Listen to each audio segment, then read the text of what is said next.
Et bonjour Périgoises et Périgois. Dzień dobry. Dzień dobry. Allez, c'est parti pour la visite de Gdansk. Eh ben, c'est parti. Ouais. Donc on est à Gdansk, à Gdansk. Gdansk, ça se dit Gdansk en fait. On a trouvé une place gratuite à côté du train.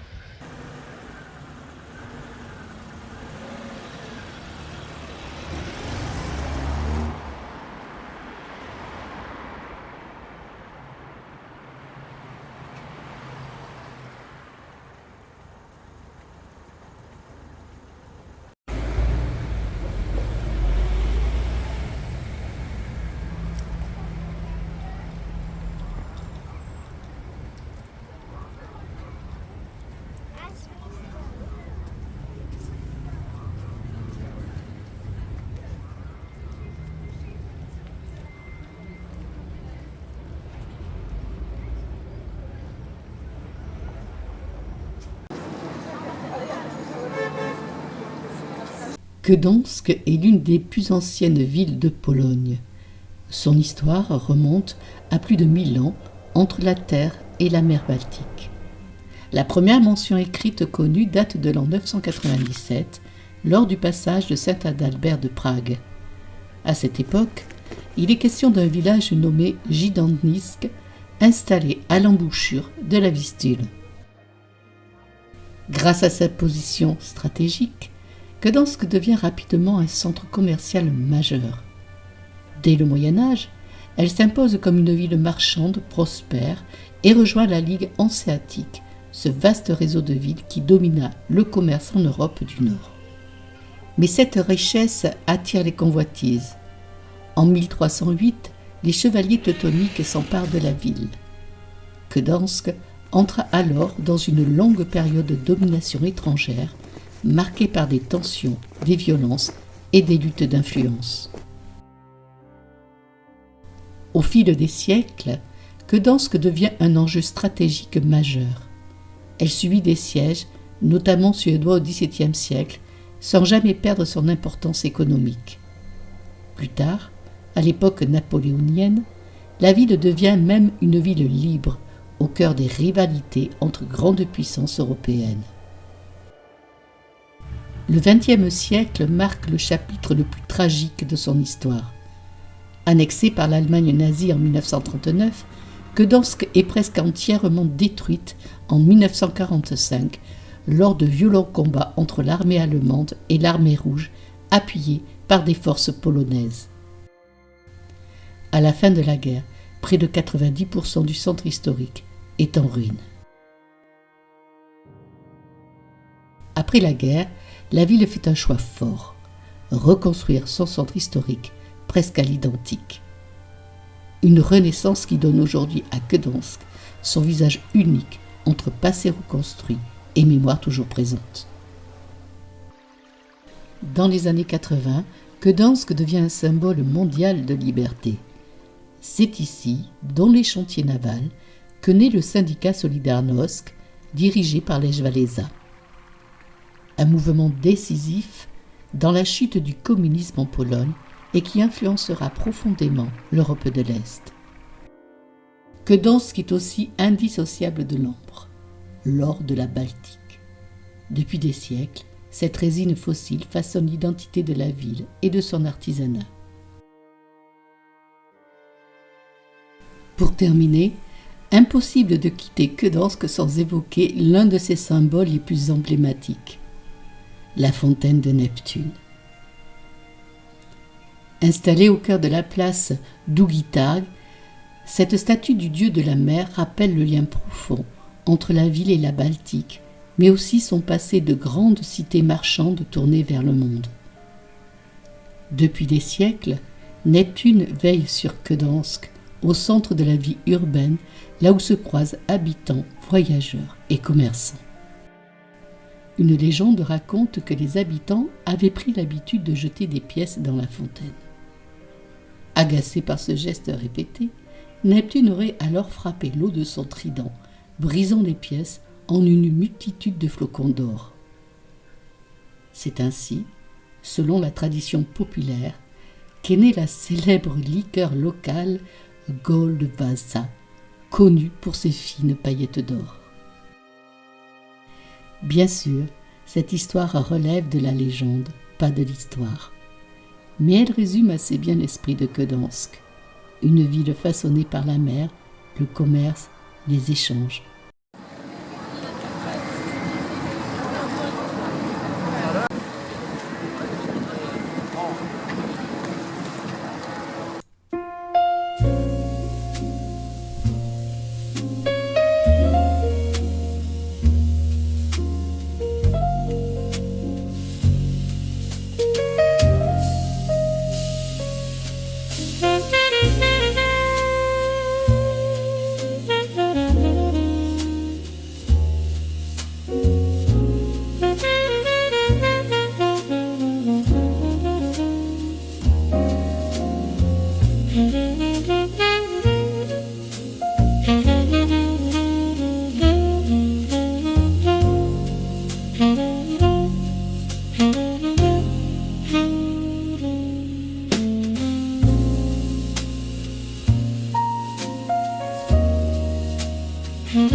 D'Amsterdam, il y avait quand je suis arrivée un peu d'Édimbourg.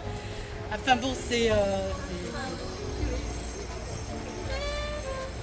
alors c'est fait avec goût parce que tu vois, tu as l'ancien et le nouveau qui se marient vachement bien ensemble. Tu vois. Avec goût. C'est que du beau, il y a une tour au bout de la rue. Ouais, une grosse. Bon bec d'Anse, Gdansk. Ouais. Faut faire.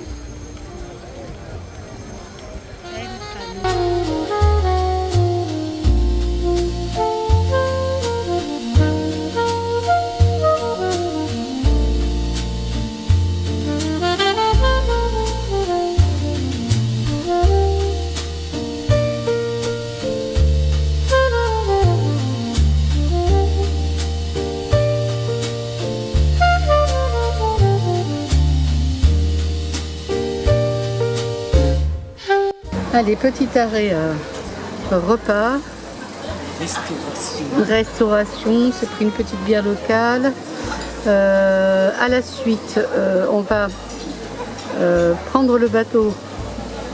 On va prendre en photo le bateau qu'on a vu sur l'eau, on va faire le tour, faire l'église et on va aller sur la fameuse île de... Alors je saurais vous dire le nom. Je ne saurais vous dire le nom, mais voilà, en fait c'est ça. Cette petite île là, vous voyez le point rouge.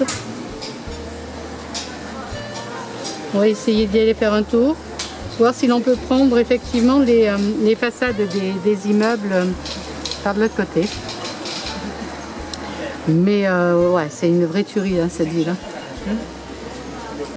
Voici le repas, alors rien de particulier, si ce n'est que c'est du saumon avec des frites, mais par contre, c'est des petits légumes là, qui sont très très bons. Il y a de la nette dedans. Hein.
I believe it's not that bad. I have to be very careful about it since like 2 years ago.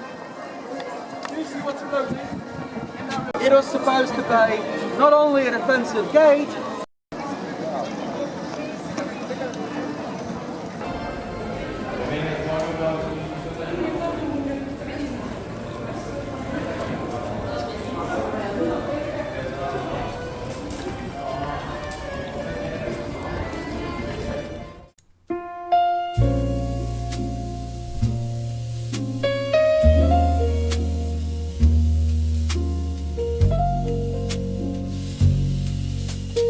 Nous sommes en train de nous diriger vers la basilique Sainte-Marie. Oui, oui, oui. On va déjà, je vais prendre ça en photo. Ouais.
est là tout au long.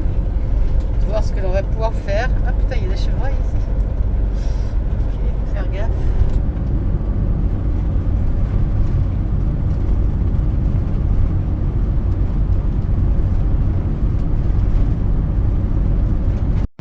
Appartement, ouais. Appartement pour je suppose, pour location, parce que là, la mer, elle est juste derrière les dunes, en fait, là-bas. Tu vois, il suffit de traverser, elle est là-bas. Et tu peux pas te garer là le temps qu'on aille à la plage, quoi. Notre première fois la mer Baltique. C'est pas extraordinaire ça? Waouh! C'est quelque chose.